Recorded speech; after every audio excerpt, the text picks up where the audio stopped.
그 저희가 굉장히 성공했다고 느끼는 자부하고 있는 것 중에 하나가 이제 최순실하고 박근혜를 감옥에다 넣은 거잖아요. 그죠. 근데 그 두 사람이 다음 대통령이라는 그 노른자 땅에다가 알박기를 시전했다는 그런 정황적인 증거를 엿볼 수 있는 대목입니다. 잠깐. 그럼 만약에 대선이 12월에 정상적으로 진행이 됐다면 문제가 될 수 있을 만한 정황을 포착했다라는 거네요?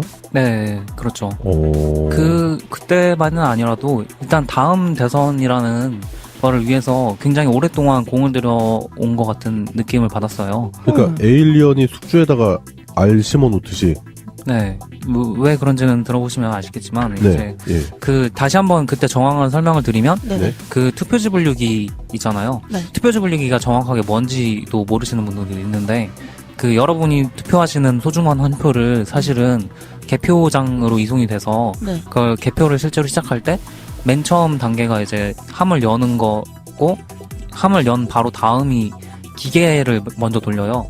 그 기계가 투표지 분류기고 그렇게 한번 돌린 투표지 기계에서 1, 2, 3, 4로 후보별로 표가 분류가 되면 그 다음번에 그 표를 이제 또 지폐 세는 기계에다 넣고서 심사집계부에서 그걸 확인하게 되어 있어요. 네. 그래서 사실상은 기계로 인해서 모든 게 처리가 된다고 보시면 되는데 일단은 그 사람이 그걸 직접 세워보기 전에 이 투표지 분류기를 사용해서 먼저 처리를 하기 때문에 사실상은 이 투표지 분류기가 굉장히 중요한 역할을 하고 있어요. 네. 네. 그런데 이번 대선 때 사용되는 투표지 분류기에 제어하는 노트북에 들어가는 프로그램, 그 프로그램의 소스 코드를 본 사람이 선관위 직원 외에는 국민 중에 저 하나라는 것 때문에 아, 그래요? 네. 때문에 제가 이거를 이제 저만 이제 알고 있었던 사실이고 일주일 동안에 그러면은 소유 방송이 단독이야?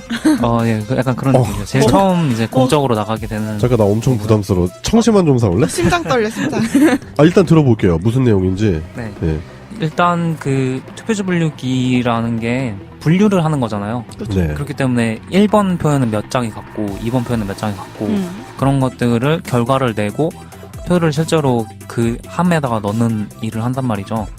그런데 그 노트북이 그걸 하는 동안에 그 결과들을 결국에는 이제 저장을 하게 돼 있잖아요. 되어 있을 거 아니에요? 네네. 근데 그 결과를 저장할 때 얘는 이제 네트워크가 연결되어 있지 않다고 선관위가 계속 주장을 하고 있고 실제로도 이제 네트워크를 통해서 그 결과를 보내지는 않아요. 대신에 노트북에 있는 하드디스크가 있을 거 아니에요? 네. SSD나 하드디스크가 있을 건데 거기 안에다가 이제 파일을 하나 생성을 해요. 그래서 투표지 분류기 프로그램이 돌아가는 그 폴더 안에다가 DB라는 폴더를 만들고 그 안에다가 데이터베이스 파일을 하나를 만들어요. 그래서 로컬 데이터베이스, 온라인 데이터베이스가 아닌 로컬 데이터베이스를 생성을 하고 거기에다가 결과값을 저장하게 되어 있어요. 그런데 문제는 뭐냐면요. 그 로컬 데이터베이스를 생성할 때 사실 모든 데이터베이스는 이제 주로 대부분의 데이터베이스 형식들은 암호를 이제 가지고 있게 만들어져요. 네. 그래서 데이터베이스 파일에 접근할 때 암호가 있어야지만 걔를 열어볼 수 있게 되어 있거든요. 그런데 그 암호를 전국의 모든 투표지 분류기가 그 암호를 공통된 암호를 가지도록 코딩이 되어 있었어요. 그래서 제가 그런 부분에 대해서 지적도 했고 그걸 어떻게 하면은 그걸 전국에 있는 모든 투표지 분류기가 다른 암호를 가질 수 있는지 그런 방법까지 제가 다 자문해줬기 때문에 제가 이거를 공개를 하는 부분이에요.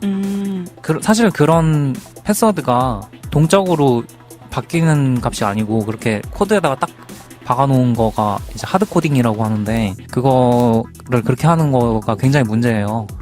왜냐면은 이 투표지 분류기 소스 코드 자체가 비주얼 베이직 닷넷이라는 코드로 되어 있는데 비주얼 베이직 닷넷이라는 거는 디컴파일러라는 프로그램에다가 exe 파일을 그냥 그대로 넣으면은 걔의 소스 코드를 원본 소스 코드를 100% 그대로 볼 수가 있어요. 그렇기 때문에 만약에 그 프로그램을 탈취를 하게 되면은 그거를 디컴파일러에 돌려서 그 데이터베이스 암호를 바로 알아낼 수가 있고 너무 위험한 그거죠. 네. 보안도 보안이 엄청 너무 취약한데? 네. 네. 생각보다 굉장히 취약한 거예요. 거의 뭐 대학교 과제 수준 오. 보안이거든요. 대학교 과제 수준을 개선을? 잠깐 대학교 과제 수준 비하하는 겁니까 지금? 제가 대학교 과제를 냈던 것도 이런 식으로 DB는 저장 안 했어요. 아 그래요? 세상에. 아니 더 들어 좀 너무 저는 지금 머릿속이 혼란한데 근데 그거 그렇게 대충 하고 있었어요? 저는 일단 전국에 있는 선관위 그 투표 분류기 그거에 암호가 동일하다라는 것 자체가 소스코드에 암호가 동일하다는 것 자체도 되게 충격적인데다가 이렇게 부실했어? 이렇게 부실했나? 뭐 이런 생각이 드는데 좀 더 들어볼게요. 네. 그래서 그런 데이터베이스라는 거는 결국에는 파일 하나거든요. 그렇기 때문에 그 데이터베이스 규격이라는 것도 사실 이게 MDB라는 파일 규격만 알고 있으면은 어떤 프로그램이든지 간에 이 파일 위치를 알고 있고 이 파일의 규격을 알고 있으면 그걸 언제든지 다른 프로그램이 접속하고 있든 말든 상관없이 열어보고 읽을 수도 있고 그걸 수정할 수도 있어요. 그렇기 때문에 보안이 완전 그냥 뚫려있다고 보시면 되는 거고 세상에. 그러니까 대문은 걸어 잠근처럼 보이는 건데 쪽문은 열려 있네. 네, 그런 거죠. 뭐 상관없네. 그냥 왔다 갔다 할 수 있는 그런 구조네요. 네. 그런 상태인 거죠. 외부 프로그램이 그런 것들을 이제 영향을 줄 수 있는 여러 가지 루트가 많이 뚫려 있는 상태라서 제가 그런 부분도 다 어떻게 하면 막을 수 있는지 그런 방법들을 다 알려줬기 때문에 지금 이 얘기를 하는 겁니다. 아, 그러니까 보안점에 대해서 자문을 다 해놓으신 상태에서 네. 말씀을 하시는 거다. 네. 예. 그래서 이런 것들이 거기서도 실제로 계속해서 직원이 묻는 게 실제로 그럼 어떻게 이런 허점을 어떻게 이용할 수 있느냐 당일날에 네. 그걸 물어봤는데 투표지 분리기 뒤쪽에 보면은 USB 포트가 있어요. USB 포트가 노트북 네네. 보시면 아시겠지만 양 옆이랑 네, 다 뒷부분 같은 데 있잖아요. 네네. 근데 오히려 투표지 분리기에 들어간 노트북은 양옆이랑 뒤에는 없고 투표지 분리기 본체 뒷부분에 그게 있어요. USB 포트가. 어딘지 알겠어요, 저는. 네. 그거를 노트북을 사용하는 사람이 모르게 뒤에서 USB 같은 걸 딱 꽂고서 가도 사실 모르는 지점에 있어요. 그렇죠. 네. 그걸 도대체 왜 그렇게 설계했는지는 잘 모르겠어요. 뭐야? 그런데 그런 식으로 일부러 그렇게 멀리다 포트를 설치해놨더라고요. 실제로 근처에 있는 사람은 안 보이고 네. 누군가 의도해서 뭔가를 할 수 있기 좋은 환경이 조성되어 있는 거네요. 그렇죠. 그 기계가 그렇게 커요? 좀 커요. 굉장히 어. 커요. 테이블 네, 이렇게 한 커요. 테이블 크기 정도. 그렇기 때문에 그거를 악성 코드가 아까 그런 데이터베이스 파일을 접근한다든가 그 프로그램의 동작에 영향을 줄 수 있는 악성 코드를 자동 실행할 수 있게 만든 USB를 뒤에다가 몰래 이렇게 딱 꽂고 갔을 때 그 프로그램이 그 바이너리를 탈취해서 데이터베이스를 접근한다든가 그 프로그램 자체를 이제 영향을 줄 수가 있다. 그러면 그 한 군데에다가만 USB 꽂아서 해가도 전국에 있는 거 다 알 수 있는 거 아니에요? 아 그런 건 아니죠. 예? 그거 하나만. 근데 그렇게 암호가 되는 다 거지만. 똑같은데? 그렇죠. 암호가 다 똑같기 때문에 그 암호를 미리 알고 있다면은 그니까. 훨씬 더 악성 코드를 만들기 쉬워지는 거죠. 잠깐. 제가 여기서 소설 하나만 좀 쓰고 갈게요. 제가 지난 총선 때 개표 참관을 했다는 거 아닙니까? 그죠. 그 투표 분류기가 자주 고장나요. 맞죠? 송도님도 심지어? 봤죠? 네, 저도 굉장히 자주 좋아요. 고장이 나는데 그러면 이제 선관위 직원들이 초동 조치로 뭘 하냐면 그 스프레이 타입의 에어브러쉬로 한번 불어줘요. 뭐 과열돼서 그런 건가 아니면 먼지 때문에 그런 건가 불어주는데 안 되면 AS 직원이 들어옵니다. 외부인이 들어온다는 거죠. 근데 그 외부인이 들어와서 수리만 하고 가야 되는데 다른 일을 한다면 헐. USB를 갖고 들어오는 건 수색을 안 하거든요. 어, AS 직원은 뭐야? 프리패스예요. 너무 그 AS 직원이 선관이랑 그게 확인이 되면 그냥 경찰도 수색 안 하고 그냥 바로 통과가 되고. 그 영화에서 자주 보던 그 청소부 옷 입고 이거 카드 입고 하고 그냥 들어가는? 잠깐 더 들어봐. 근데 그 AS 직원이 본체를 봐야겠는데요 하고 본체 쪽으로 가서 넣다 빼는 거는 누구도 감지하기가 힘들어요. USB 포트를 무슨 그 마금 장치로 완전히 막아놓고 피스로 찍어놓고 거기다 봉인질을 해놔서 이걸 사용할 수 없다라는 게 확실히 보이지 않는다면 제가 방금 말씀드린 그런 소설도 가능한 거 아니에요? 그렇죠. 그런 것들이 충분히 가능한 상황이고. 영화에서 진짜 많이 봤는데 네. 그렇게 부실한가 싶었거든요. 영화 보면서. 네. 저렇게 해서 지나갈 수 있을까? 근데 할 수 있는 환경이었네 우리나라가. 일단 좀 더 들어볼게요. 그런 것들은 충분히 일어날 수 있는 상황이라서 네. 그런 것들을 현장을 사실은 몰라요. 그 기계 보안 담당하는 사람들이랑 만드는 사람들은 사실 현장이 얼마나 그런 일들이 일어날 수 있는지 모르는데 그걸 몰라서 설계를 그렇게 했다고는 생각이 안 되거든요. 그걸 아는데도 그런 식으로 설계를 했다고 저는 생각을 하기 때문에 그걸 누가 설계를 했는지 정말 선관위는 꼭 밝혀야 한다고 생각을 해요. 그리고 그 사실은 가장 큰 문제가 뭐냐면요. 그 기기 자체가 그 기계를 만드는 업체가 이름이 미르전자라서. 네? 왜? 잠깐. 미르전자요. 미르가 그 미르지? 네, 그 그러니까 미르라는 게 여러 가지 의미가 있을 수 있는데. 아, 그렇지. 우연이겠지 뭐. 네네. 우연인가요? 순 한글로 아. 뭐 그런 의미가 있잖아요. 일단 박근혜 최순실 국정농단을 겪었던 사람들은 미르라는 이름이 그렇게 썩 반갑지가 않거든요. 그렇죠. 그렇기 때문에 그거가 미르 K스포츠죠. 미르 K스포츠와 어떤 연관이 있는가 네네. 그런 것들이 계속해서 제기가 됐었죠. 그런데 제가 거기 가서 이제 봤던 놀라운 게 뭐냐면은요. 그 전국으로 동일하게 가는 그 DB 패스워드가 네네. 무려 미륵으로 끝난다는 점이에요. 에? 미르 K. 그게 영어로 미르. 네, MIRUK로 끝나더라고요. 그럼 미룩 아니 그 어퍼스트로피 찍으면 미륵이네? 네, 그냥 구글 검색해 보시면 미륵 있잖아요. 그 우리가 흔히 얘기하는 그 불교에 있는 그 미륵. 그 사람의 영어 단어가 이제 MIRUK 미륵이고 그거를 실제로 이제 사람들이 계속해서 의문을 던졌던 게 원래 최태민을 미륵으로 생각을 하는 그 종교파이기 때문에 미르랑 K로 나눠서 미르라는 회사를 만들고 K스포츠라는 회사를 만들었다. 그런 제기가 많이 됐었는데 이거를 소스코드를 딱 보는 순간에 이거 정말 그 회사랑 연관이 있는 회사네. 뭐야? 그걸 딱 뭐야? 에이 아니겠지. 설마 에이. 진짜. 그렇죠. 근데 무리하게 그런 동일한 패스워드를 전국에 동일하게 사용하도록 만들었다는 것도 의문인데. 좀 심각한데요. 그럼. 네. 패스워드 누가 만든 건지. 누가 만들었는지가 네. 큰 의도로 만들었을까라는 생각이 들 수밖에 없는데요. 그렇죠. 그 데이터베이스 패스워드를 누가 만들었는지 누가 결정했는지 그거에 대해서 선관위가 답변을 내놓아야 할 것이고요. 네, 답변 내놔야겠네요. 당연하죠. 네. 왜냐면은 그 미륵, 이 최순실 박근혜 국정농단 이후로 미르 K, 미륵 이런 부분에 대해서 시민분들이 경기를 일으킵니다.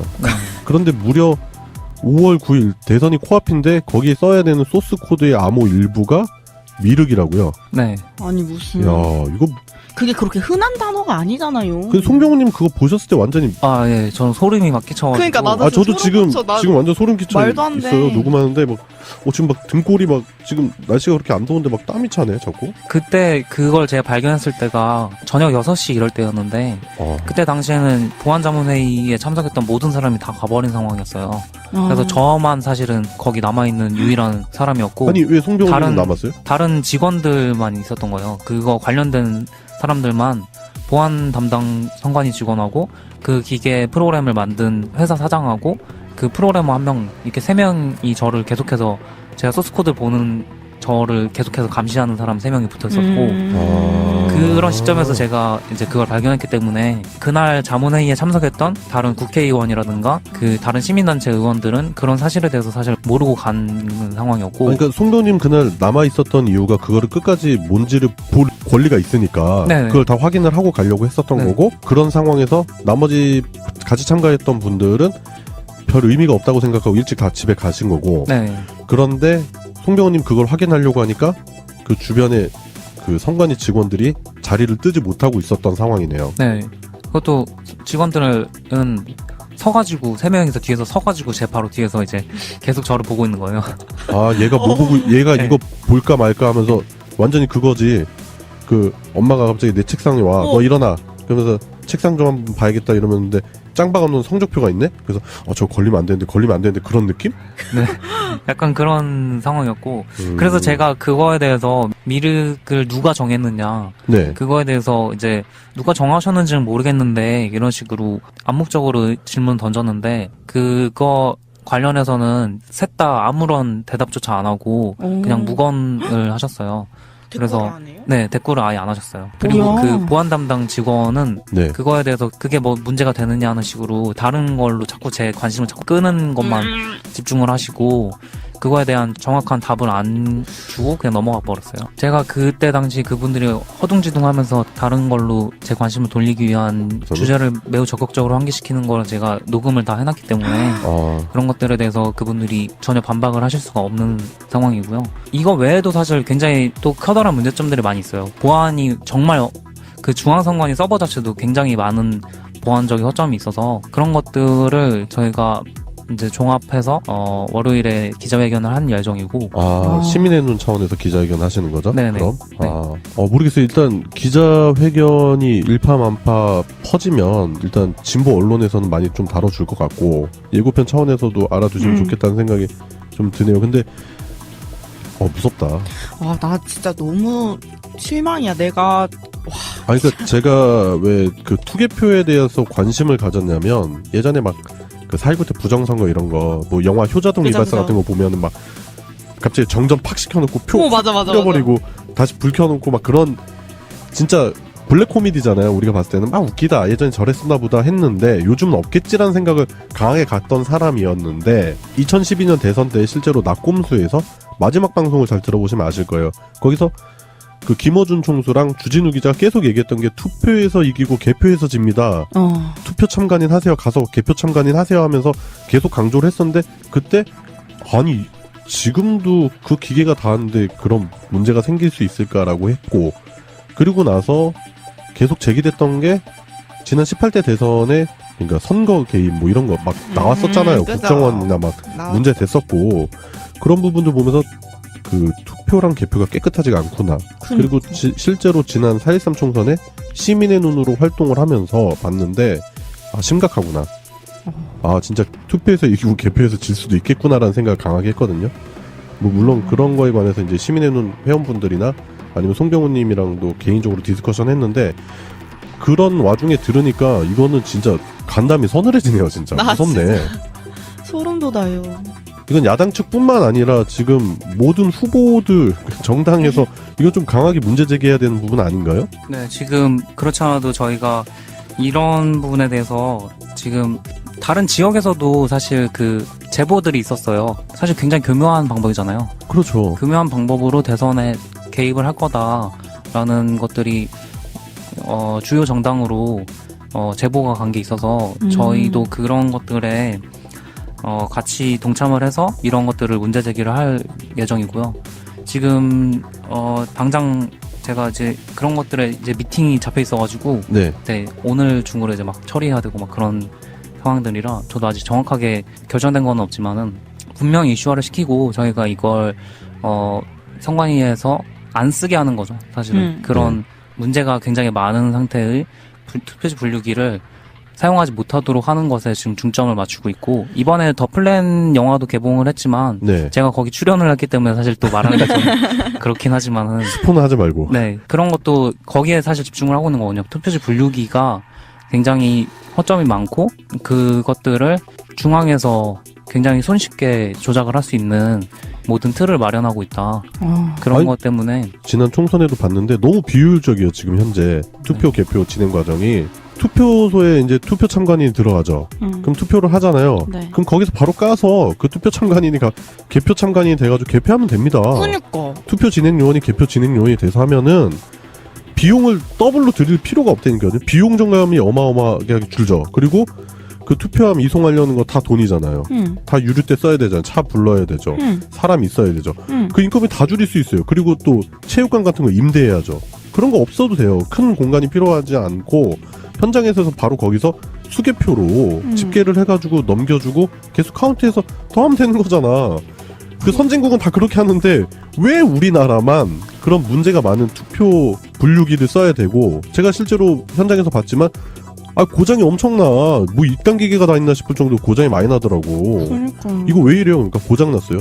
그럼 어떻게 고쳐요? AS 기사 들어와야 된대. 이게 뭐 하는 짓이야? 아니 그리고 그 체육관에서 한 명씩 이렇게 다 정리하는 것도 그냥 단기 알바 쓰잖아요. 그렇죠. 그거 그냥 애들 제 친구들도 많이 갔는데 그냥 야 하루 만에 하고 그냥 밤만 새면 돈 많이 준대 이러고 많이 가요. 그러면은 그냥 졸면서 하고 그냥 하다 떨어뜨리고 그냥 다 그러면서 하는 거예요. 그리고 가방도 다 갖고 들어와. 그니까 아니 그냥 전혀 아무런 그게 없다니까. 애들이 그냥 야 나 지금 그거 하고 있는데 그냥 졸리고 힘들어. 다들 대충 해 막. 여러모로 좀 문제가 많은 그 투표 체계예요.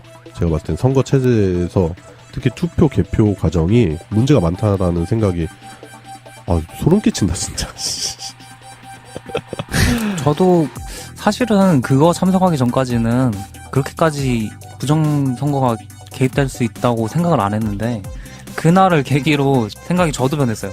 제가 시민의 눈 활동을 하고 있지만은 그날을 계기로 해서 더 시민의 눈에 매진하게 되는 저 막 미쳐갖고 막 야근도 하고 막 요즘 그래도 사람이 건강은 좀 살피면서 하세요. 지금 혈색이 많이 좀 안 좋은 상황이시고 일단은 뭐 너무 큰 뉴스? 너무 충격적인 좀 얘기였었던 것 같고 이 부분에 대해서 좀 대책 마련이 그리고 개선이 엄청 시급하다. 지금 대선이 한 달도 안 남았습니다. 그렇기 때문에 이런 부분을 짚고 넘어가야 된다. 그걸 그리고 시민분들이 알아서 그런 부분에 대한 문제 제기를 해야 된다. 그런 차원에서 오늘 방송 시사로 송병호님 가져오신 것 같고 모르겠어요. 어떤 부분에 있어서 송병호님이 좀 크게 결단을 해주신 것 같아가지고 좀 많이 고마워요. 저는 뭐 절대 마티즈 안 타고요. 자, 여기 선언을 해. 저는 자살하지 않습니다. 네. 제 삶은 소중하니까요. 그리고 대중교통을 이용해요. 대중교통 애호가야. 내가 봤을 때. 그렇죠. 절대 마티즈 운전 안 합니다. 그래요. 송병호님이 준비하신 다소 충격적인 시사를 끝으로 오늘 소유방송 마무리할 건데요. 양세병님 어때요 지금? 늦게서 얘기하는데 이것밖에 안 됐나? 내가 빨리 뭔가를 더 해야겠다는 생각도 막 들고. 시민의 눈에 가입하세요. 행동해야 됩니다. 저 지금. 졸업하고 하면 안 돼요? 지금 해. 저 졸업하고. 지난번에 우리 지역구도 대학생 한 분이 오셨거든? 밤새고 다음날 시험인가 뭔가 뭐 하여튼 있었대요. 과제인가 발표인가 있었는데 새벽 2시인가 끝나고 같이 이제 좀 얘기하는 시간이 있었는데 자기 내일 그 수업을 빵꾸가 나더라도 오늘 했던 그 일이 너무 뿌듯하다는 거야. 본받아. 알겠습니다. 네. 전남 전북이 네. 이제 굉장히 그런 조작한다면은 타겟이 될 수 있는 그런 지역인데 네. 그 부분에 아직 시민의 눈 회원들이 많이 모집이 안 되고 있어서 굉장히 저조하거든요. 전국에서 가장 저조한 지역이기 때문에. 그래요? 호남 지역이? 네. 오. 특히 전남 분들은 지금 전북 분들은 또 굉장히 열심히 해주고 계시던데 네. 전남 분들은 하루빨리 시민의 눈에 가입하셔서 저희와 동참해 주셨으면 감사하겠습니다. 예, 그래요. 꼭 시민의 눈 활동을 통해서 한번 이번 대선은 진짜 투표에서도 이기고 개표에서도 이겨보는 그 정치 권한을 행사할 수 있는 게 투표 하나다. 솔직히 참정권 투표 하나인데 이것도 못 지켜내면은 완전 바보 되는 겁니다. 촛불 광장에 있었던 우리의 그 모든 마음이 결과를 안 좋게 끝낼 겁니까? 시민의 눈 활동에 적극적으로 가입을 해주셨으면 좋겠다.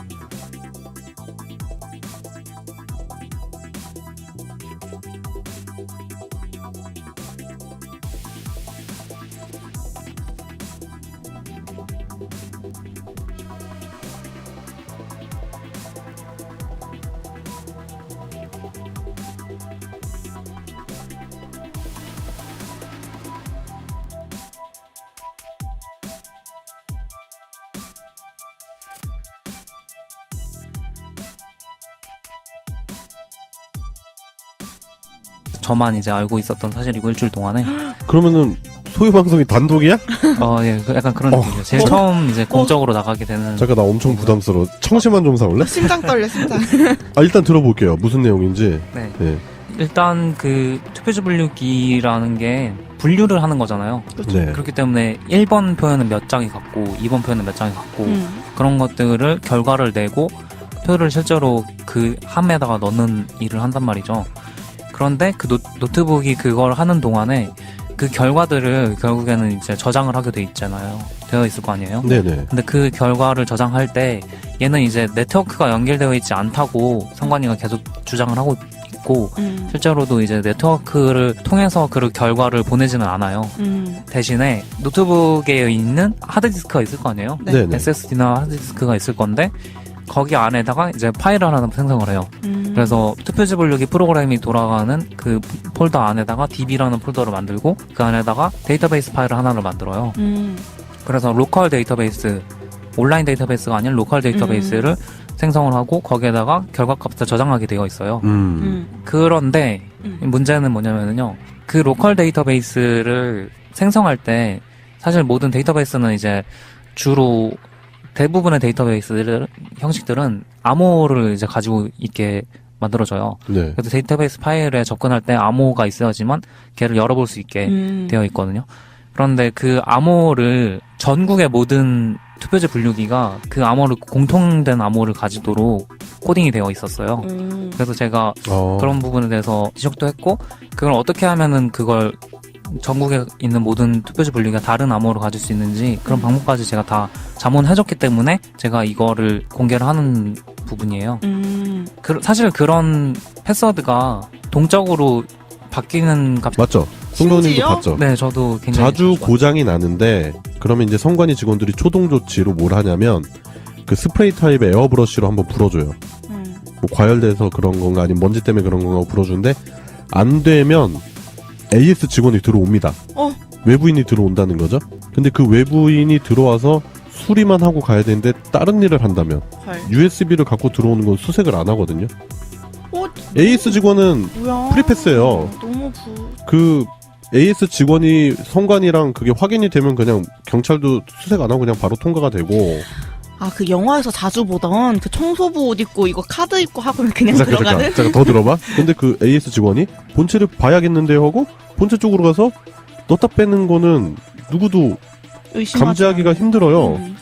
USB 포트를 무슨 그 마금 장치로 완전히 막아놓고 피스로 찍어놓고 거기다 봉인질을 해놔서 이걸 사용할 수 없다라는 게 확실히 보이지 않는다면 제가 방금 말씀드린 그런 소설도 가능한 거 아니에요? 그렇죠. 그런 것들이 충분히 가능한 상황이고. 영화에서 진짜 많이 봤는데 네. 그렇게 부실한가 싶었거든요. 영화 보면서. 네. 저렇게 해서 지나갈 수 있을까? 근데 할 수 있는 환경이었네 우리나라가. 이제 좀 더 들어볼게요.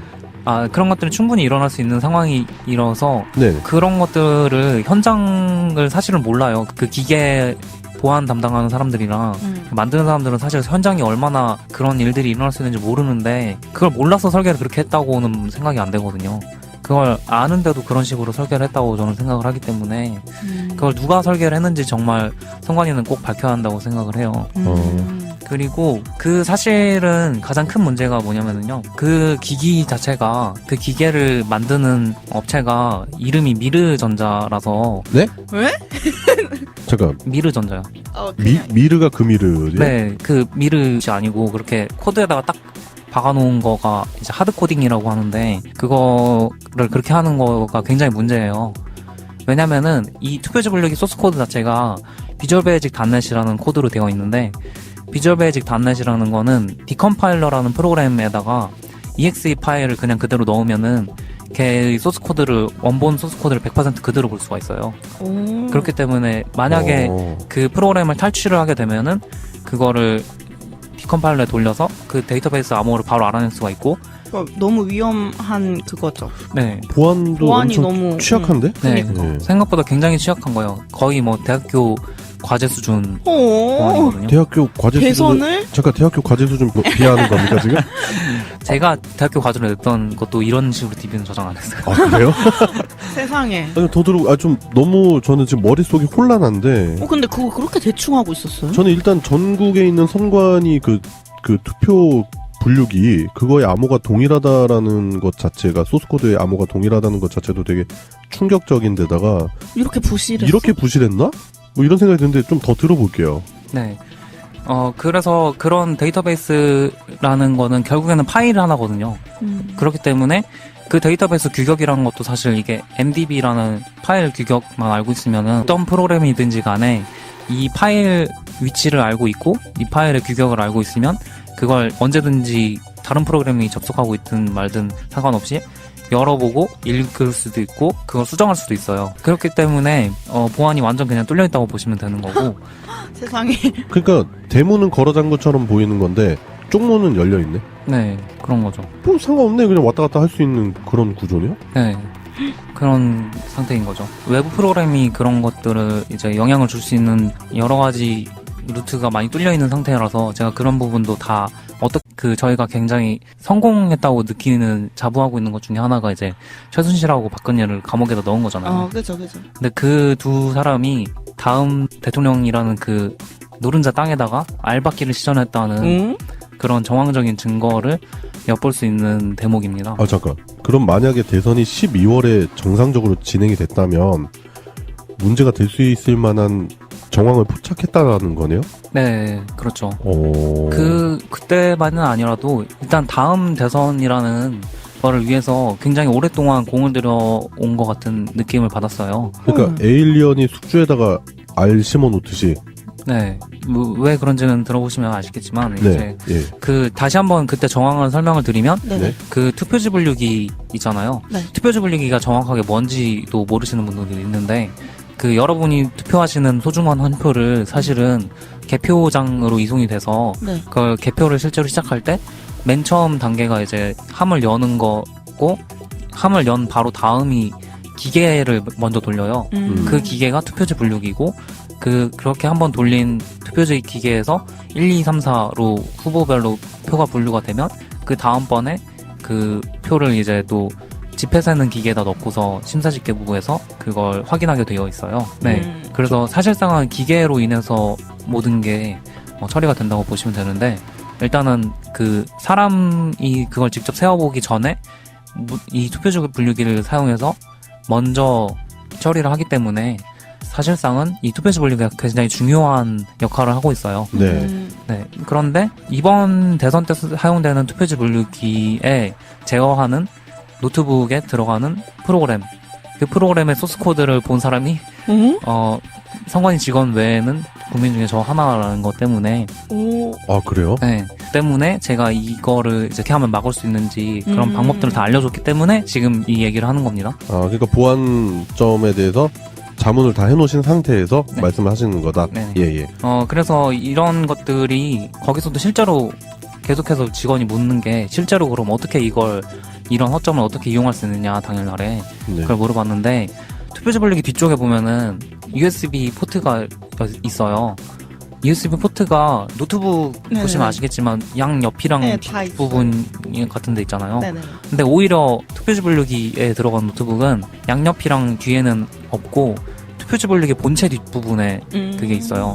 USB 포트가. 어딘지 알겠어요, 저는. 네. 그거를 노트북을 사용하는 사람이 모르게 뒤에서 USB 같은 걸 딱 꽂고서 가도 사실 모르는 지점에 있어요. 그렇죠. 네. 그걸 도대체 왜 그렇게 설계했는지는 잘 모르겠어요. 뭐야? 그런데 그런 식으로 일부러 그렇게 멀리다 포트를 설치해놨더라고요. 실제로 근처에 있는 사람은 안 보이고 네. 누군가 의도해서 뭔가를 할 수 있기 좋은 환경이 조성되어 있는 거네요. 그렇죠. 그 기계가 그렇게 커요?